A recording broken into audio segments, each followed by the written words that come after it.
Assalamu alaikum dear students. I hope you all are fine. I am your chemistry instructor Professor Shahbaz. Dear students, आज के इस lecture में हम काफ़ी important बातें डिस्कस करेंगे। हम नोमेनक्लेचर को शुरू करने वाले हैं। इससे पहले आपको एलिफेटिक हाइड्रोकार्बन्स का कंप्लीट इंट्रोडक्शन बताया, पूरे चैप्टर में हमने क्या पढ़ना है। आज का जो लेक्चर है वो इतना बेसिक लेक्चर है कि आगे आने वाले चैप्टर्स में कहीं ना कहीं इसका ज़रूर इस्तेमाल होगा।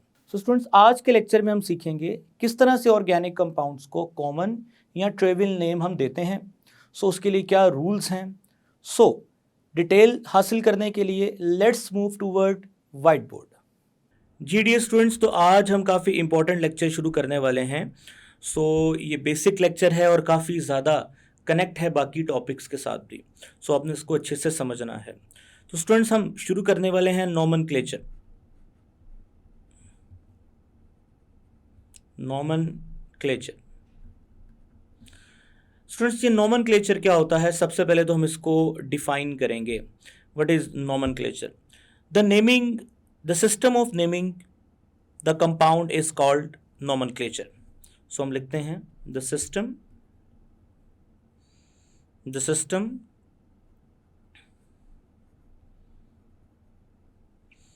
Of naming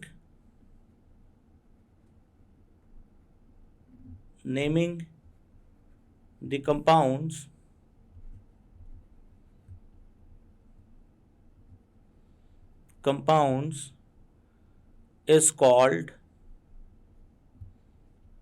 is called nomenclature.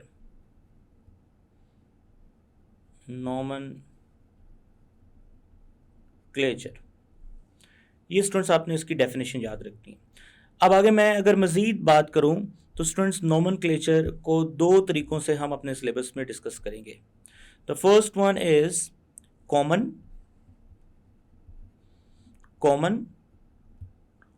और ट्रिवियल सिस्टम या ट्रिवियल नेम्स। और जो दूसरा सिस्टम है वो है स्टूडेंट्स आयुपैक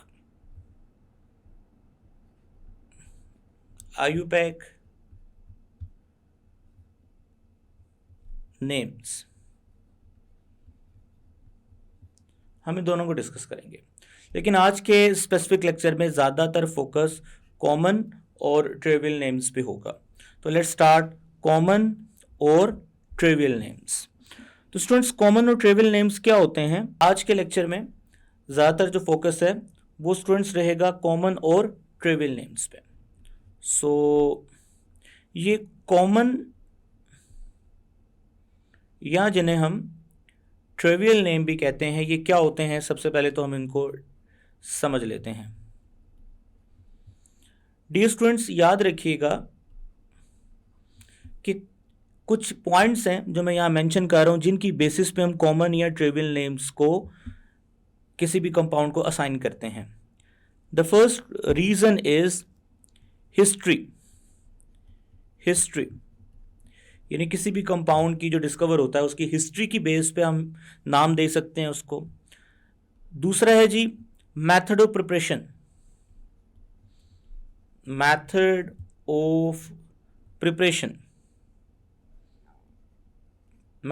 प्रिपरेशन।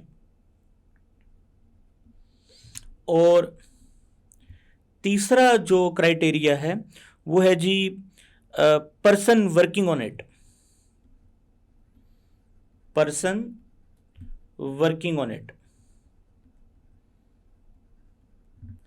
ये ना आपने 3 पॉइंट्स याद रखने हैं कि इनकी बेस पे हम किसी भी कंपाउंड को नाम असाइन कर सकते हैं। डियर स्टूडेंट्स, मैं आपके सामने ना कुछ एग्जांपल्स लिखने वाला हूं जिसमें ये पॉइंट आपको अच्छे से क्लियर होगा। एग्जांपल्स हम मेंशन करते हैं। सबसे पहले हमारे पास जो एग्जांपल है वो है स्टूडेंट्स मीथेन की। उसके बाद हमारे पास एग्जांपल है एसिटिक एसिड की। मैं इन सबको एक्सप्लेन करूंगा। Acetic acid. स्टूडेंट इसके बाद हमारे पास एग्जांपल है फॉर्मिक एसिड की, फॉर्मिक एसिड। और लास्ट पे हमारे पास एग्जांपल है बारबीट्यूरिक एसिड। इसके बारे में एक्स्ट्रा मैं आपको बता रहा हूँ, आपके सिलेबस में ये नहीं है, लेकिन इससे आपको काफ़ी इंफॉर्मेशन मिलेगी। C4H4N2O3। तो डी स्टूडेंट्स, अब हम समझ लेते हैं कि हम चारों को नाम किस बेस पे देते हैं। वैसे तो हम इसको मीथेन कहते हैं, लेकिन हम इसको मार्श गैस भी कहते हैं, मार्श गैस। अब इसको मार्श गैस क्यों कहते हैं, उसकी रीज़न क्या है? ये इसका कॉमन नेम है, यानी ये जो मैंने मार्श गैस लिखा है स्टूडेंट्स याद रखिएगा, ये इसका कॉमन नेम है।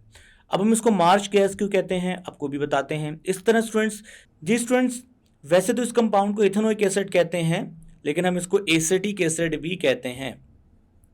सो एसिटिक एसिड क्यों कहते हैं, अभी मैं इसकी रीज़न बताता हूँ। इसी तरह इस कंपाउंड को स्टूडेंट्स हम फॉर्मिक एसिड कहते हैं। वैसे इसका आईयूपैक रूल्स के मुताबिक इसका नाम मेथेनोइक एसिड है, लेकिन कॉमन नेम्स में हम इसको फॉर्मिक एसिड कहते हैं। इसी तरह ये जो कंपाउंड है, ये हमारे पास बारबीट्यूरिक एसिड, बारबीट्यूरिक एसिड। अब इसको बारबीट्यूरिक एसिड क्यों कहते हैं, ये सारी चीज़ें आपको बताते हैं। तो स्टूडेंट्स, अब इनकी जो ये ट्रिवियल नेम्स की वजह है वो मैं मेंशन करने वाला हूँ, वो आप लोग अच्छे से अपनी नोटबुक पे नोट कर लीजिएगा। तो स्टूडेंट्स, सबसे पहले CH4 को हम मार्श गैस क्यों कहते हैं? Because it found on marshy places. जी स्टूडेंट्स, तो मीथेन को हम मार्श गैस क्यों कहते हैं? उसकी वजह यह है because found in marshy places, found in marshy places. अब ये मार्शी प्लेसेस क्या होती हैं? दलदली, यानी दलदल जिस जगह पे पाया जाता है हम उसको मार्शी प्लेस कहते हैं। स्टूडेंट्स, आपको स्क्रीन पे भी नज़र आ रहा है कि एक दलदल है जिसमें बबल्स बाहर आ रहे हैं, और वो बबल्स में कौन सी गैस है? मीथेन गैस है।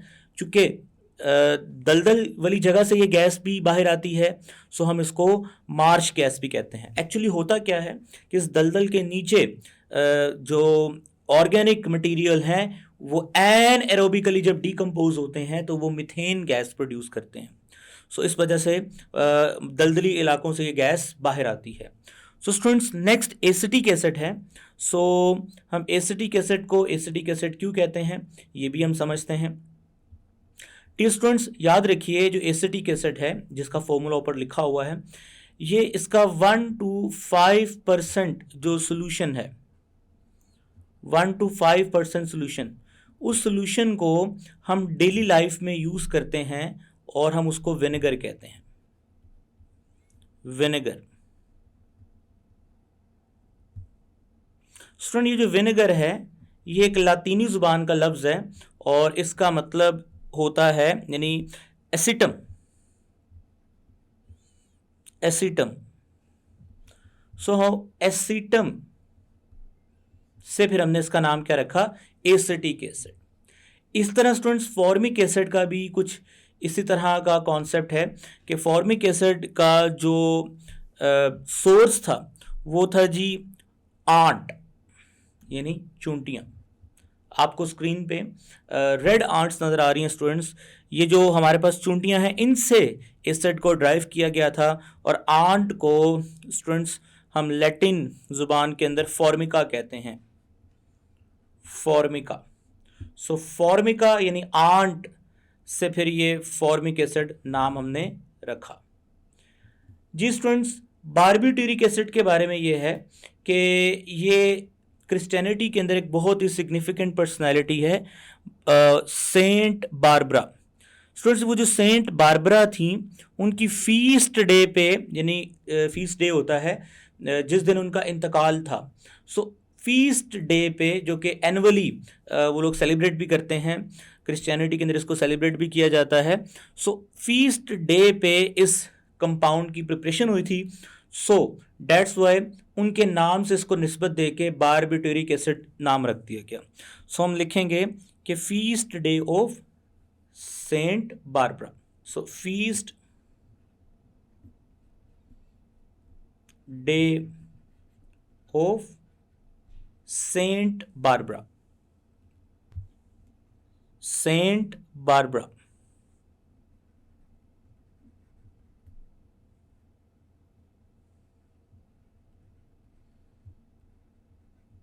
आई होप स्टूडेंट्स कि ये रीजंस आपको समझ आ गई और आपने इनको अच्छे से नोट कर लिया है। अब हम मूव कर रहे हैं सेकंड पॉइंट की तरफ, जो कि काफ़ी इंपॉर्टेंट रहेगा। सेकंड पॉइंट की तरफ स्टूडेंट्स मूव कर रहे हैं और सेकंड पॉइंट है फॉर अल्केन्स। फॉर अल्केन्स अब हम स्पेसिफिकली अल्केन्स पे बात करने वाले हैं। ये तो जनरली कॉमन और ट्रिवियल नेम्स पे बात हो चुकी है। स्टूडेंट्स अगर अल्केन्स की बात करें, जी स्टूडेंट्स फॉर अल्केन्स की अगर बात करें तो स्पेसिफिकली हम अल्केन्स के लिए यहाँ पे बात करेंगे और उसी से रिलेट करेंगे एल्कीन और अल्काइन और बाकी कंपाउंड्स को भी। तो हमारे पास कुछ रूट वर्ड्स हैं। वो जो रूट वर्ड्स हैं स्टूडेंट्स एक्चुअली वो हैं क्या, वो नुमेरल्स हैं कुछ। नुमेरल्स यानी नंबरिंग, नुमेरल्स मतलब नंबरिंग।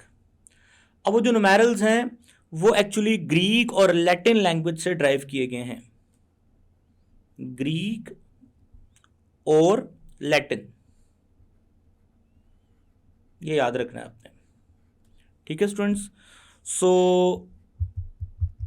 लैटिन। सो स्टूडेंट्स अब वो जो रूट वर्ड्स हैं वो हमें क्या बताएंगे, वो हमें इंडिकेट करेंगे कार्बन नंबर्स। कार्बन नंबर्स को इंडिकेट करेंगे। मसलन मैं आपको एक मिसाल देता हूं कि हमारे पास अगर कार्बन नंबर 1 है, एक कार्बन है, तो एक कार्बन को हम नाम देते हैं मैथ,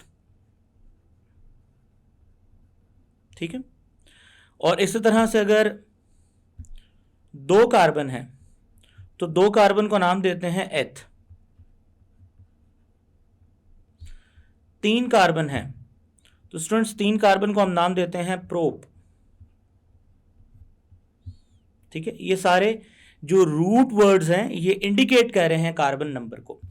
इस तरह स्टूडेंट्स अगर 4 कार्बन होते हैं तो 4 कार्बन के लिए जो हम वर्ड यूज करते हैं वो यूज करते हैं ब्यूट। इस तरह कार्बन 5 के लिए स्टूडेंट हम जो वर्ड यूज करते हैं वो यूज करते हैं पेंट, वो यूज करते हैं पेंट। कार्बन 6 के लिए जो वर्ड यूज करते हैं स्टूडेंट्स वो हम यूज करते हैं हेक्स। इसी तरह कार्बन 7 के लिए जो वर्ड यूज करते हैं स्टूडेंट्स वो यूज करते हैं हेप्ट।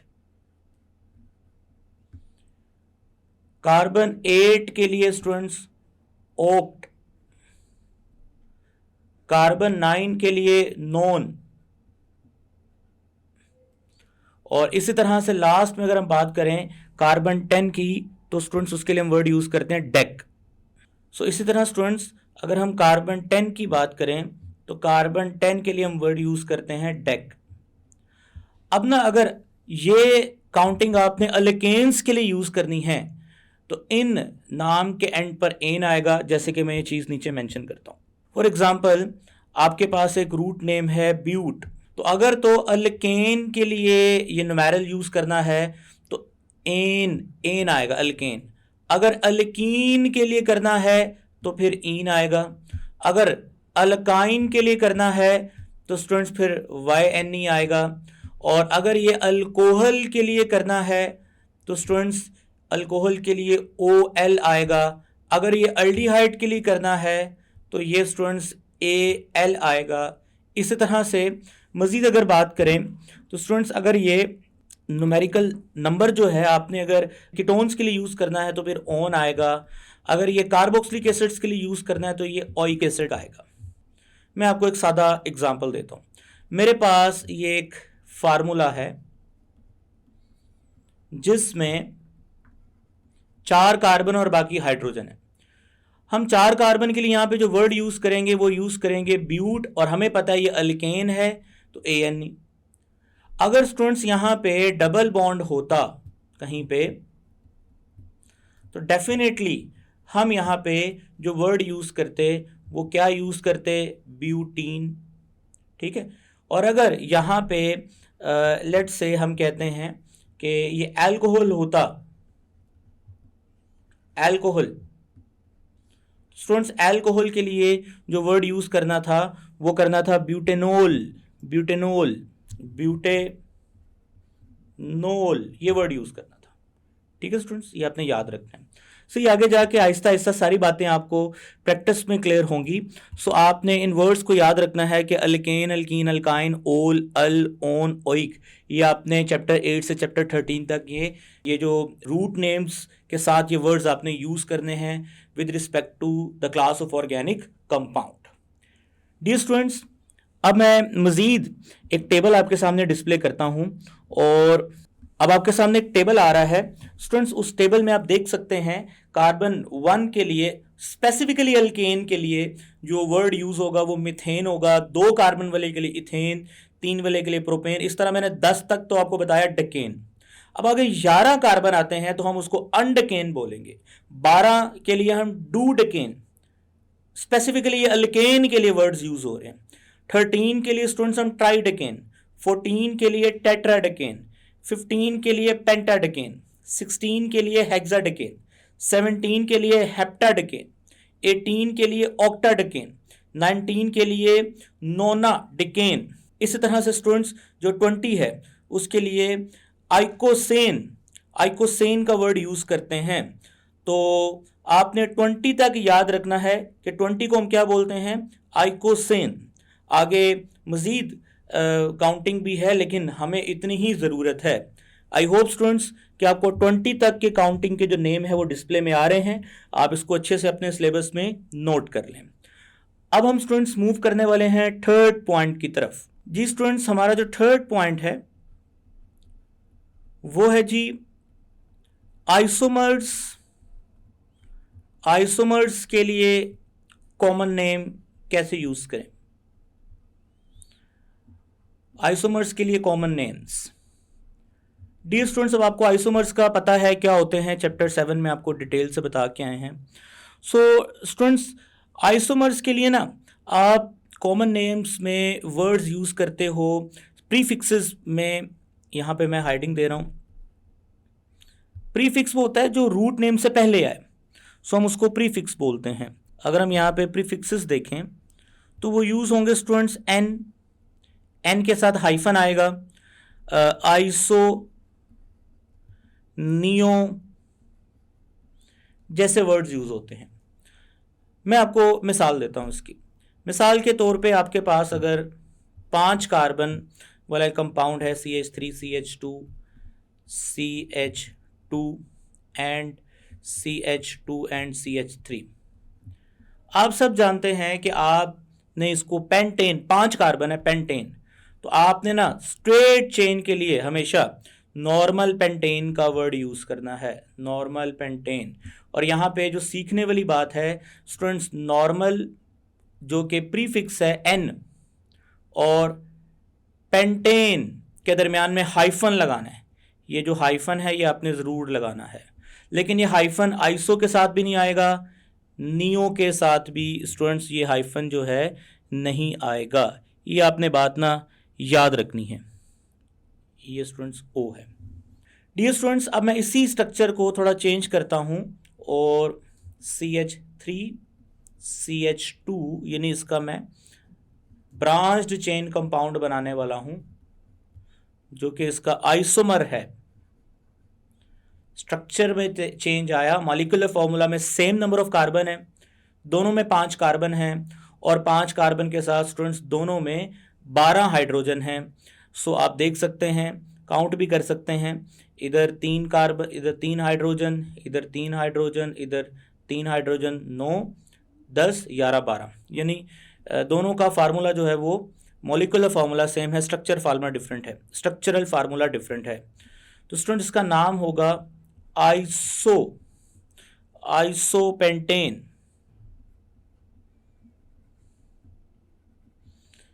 इसी तरह से अगर हम बात करें कि ऐसी सिचुएशन आ जाए जिसमें एक कार्बन के साथ 4 ग्रुप अटैच हो जाए, एक ही कार्बन के साथ 4 ग्रुप अटैच हो जाएं, तो स्टूडेंट्स हम उस कंडीशन को नियो फॉर्म बोलते हैं। सो नियो पेंटेन। आपने नोटिस किया कि मैंने यहां पे जो आइसो के साथ यहां पे हाइफन लगा दिया था, ये जानबूझ के लगाया है ताकि क्वेश्चन में कर सकूं कि यहां पे हाइफन आना था या नहीं आना था। तो स्टूडेंट्स ऊपर बता के आया हूं कि नॉर्मल के साथ हाइफन आना है, आइसो और नियो के साथ हाइफन नहीं आना। जैसे मैंने नियो के साथ हाइफन नहीं लगाया यहाँ पे, सो इसका मतलब ये बात ठीक है, और ये गलत हो गया है, यहाँ पे हाइफन नहीं आना। तो याद रखिएगा स्टूडेंट्स, यहाँ पे हाइफन नहीं आता। आई होप कि ये पॉइंट आपको समझ आ गया है कि हम आइसोमर्स के लिए जो कॉमन नेम हैं उनके लिए नॉर्मल, आइसो और नियो जैसे वर्ड्स यूज़ करते हैं। जी स्टूडेंट्स, तो अब हम मूव करते हैं लिमिटेशंस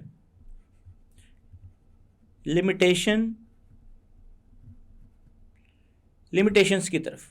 जी स्टूडेंट्स, लिमिटेशन का मतलब है कि हम लिमिट में रह के ही काम कर सकते हैं। ये जो पॉइंट आपके साथ लास्ट पर मैंने आइसोमर्स का डिस्कस किया है, these prefix has only limited uses, इसके बारे में मैं स्टेटमेंट लिख रहा हूं। These prefixes have only limited uses as they are not workable,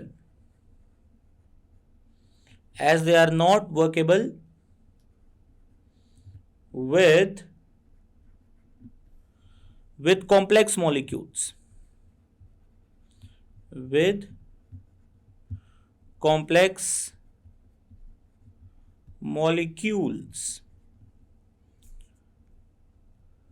moreover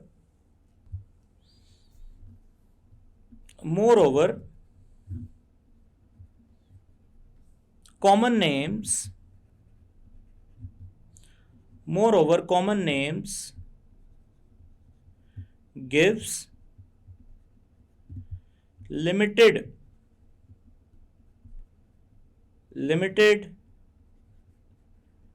informations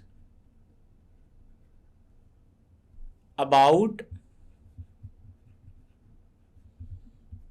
the structure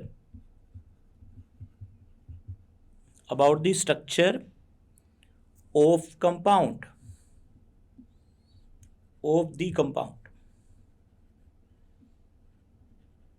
अब ये सारी बात क्या है, मैं आपको आसान अल्फाज में समझाने की कोशिश करता हूँ।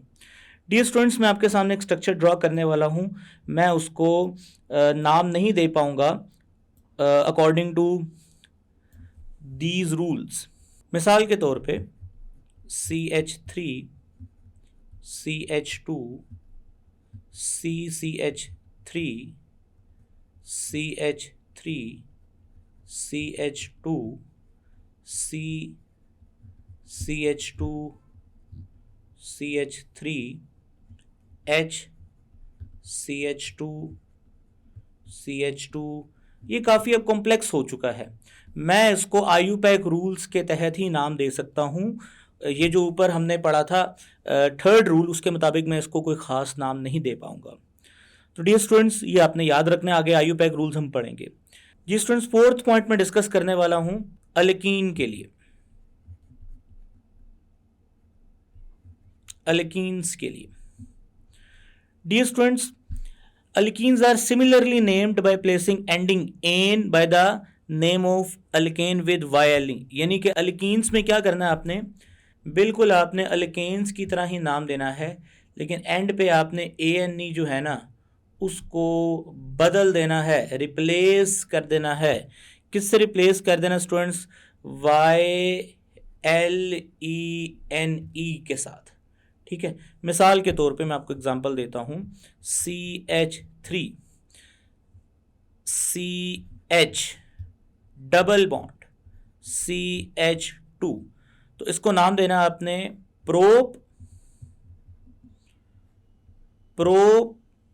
प्रोपाइलीन। ये ना कॉमन नेम है, याद रखिए ये कॉमन नेम है। आई नो कि जब आप इसको आईयूपैक में नाम दोगे तो आप इसको प्रोपीन का नाम दोगे, लेकिन कॉमन नेम्स के अंदर ये सारी बात हम कॉमन और ट्रिवियल नेम्स की कर रहे हैं, तो प्रोपाइलीन आएगा एंड पे, ठीक है।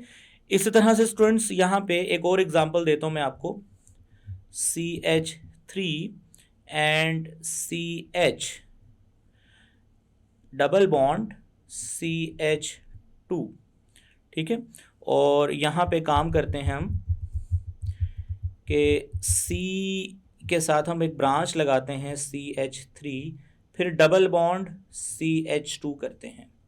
जी डी स्टूडेंट्स, तो वैसे तो इसका नाम आइसोब्यूटेन होता अगर सारे सिंगल बॉन्ड होते, लेकिन हम इसको अब डबल बॉन्ड की वजह से नाम देंगे आइसोब्यूटाइलीन,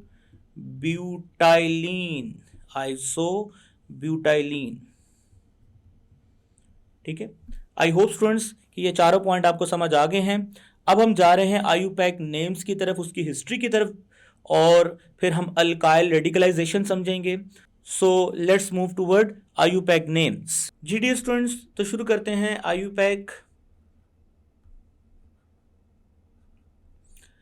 अभी आईयूपैक के बारे में कुछ पहले हिस्ट्री आपको बताएंगे, आईयूपैक नेम्स कैसे शुरू हुए और इनका मकसद क्या था, और रूल्स तो वैसे हम नेक्स्ट लेक्चर में पढ़ेंगे, लेकिन आज हम इसका इंट्रोडक्शन ज़रूर देखेंगे।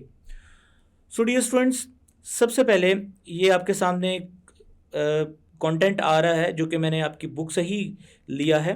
जी डियर स्टूडेंट्स, तो अब आईयूपैक नेम से हम शुरू करते हैं। सो सबसे पहले तो इसकी हिस्ट्री आपके सामने है। In 1889, the solution for naming the organic compound systematically was sought by International Chemical Congress. Student, ये जो इंटरनेशनल केमिकल कांग्रेस है, याद रखिए हम इसको ICC भी कहते हैं। सो ICC भी कहते हैं, ये पेपर में MCQ आ सकता है आपको। So a report was accepted in 1892 in Geneva, but it was found incomplete. यानी सबसे पहले नेमिंग सिस्टम की जो रिपोर्ट थी इन 1892 इन जेनेवा पेश की गई, जो कि इनकम्प्लीट थी। In 1930 international union of chemistry यानी IUC, जो इसका एब्रीवेशन है, gave a modified report which is also referred as a Liege rules. Students, यहाँ पे जो लाइएज का मतलब, which is also referred as Liege rule. Students, ये जो लेज रूल का मतलब होता है, ये कंसर्न, यहाँ पे कंसर्न रूल का मतलब लिया गया है। यानी ऑर्गेनिक कंपाउंड के जो कंसर्न रूल थे उनको मॉडिफाई किया गया इस रिपोर्ट में और इसको पेश किया गया। This report was further modified by international union of pure and applied chemistry. Students, ये जो ICC है यानी इंटरनेशनल केमिकल कांग्रेस, इसी का नाम बदलता गया और अल्टीमेटली इसका नाम IUPAC यानी international union pure and applied chemistry in the year 1947। Since that date the union has issue periodic report on rules for the systematic nomenclature of organic compound, the most recent of which has published in the year 1979। IUPAC system of nomenclature is based on following principle। अब वो क्या principal है ये आपको अच्छे से समझना है, उस प्रिंसिपल को, जो कि एग्ज़ाम के लिहाज से भी अगर पेपर में कुछ इसमें से आ सकता है तो वो यही पॉइंट आ सकता है जो कि मैं हाईलाइट कर रहा हूँ। जी स्टूडेंट्स, ये जो मैंने ब्रैकेट में लाइन लिखी है, each different compound should have a different name, यानी हर कंपाउंड का डिफरेंट नेम होना चाहिए। यही मकसद है IUPAC का। इसी को पूरा करने के लिए रूल्स बनाए गए हैं। So thus through a systematic set of rule the IUPAC system provide a different name for more than 7 million non organic compounds. Students, next lecture में हम IUPAC रूल्स को डिटेल से पढ़ेंगे और उनके रूल्स की प्रैक्टिस भी करेंगे, एक्सरसाइज पे भी अप्लाई करेंगे। लेकिन रूल्स को पढ़ने से पहले हमें एक और कॉन्सेप्ट सीखना है, नेम्ड एज रेडिकलाइजेशन यानी अल्काइल रेडिकल्स। सो इंशाल्लाह वो नेक्स्ट लेक्चर में सीखेंगे। तब तक के लिए मुझे इजाज़त दें। Take care. अल्लाह हाफिज़।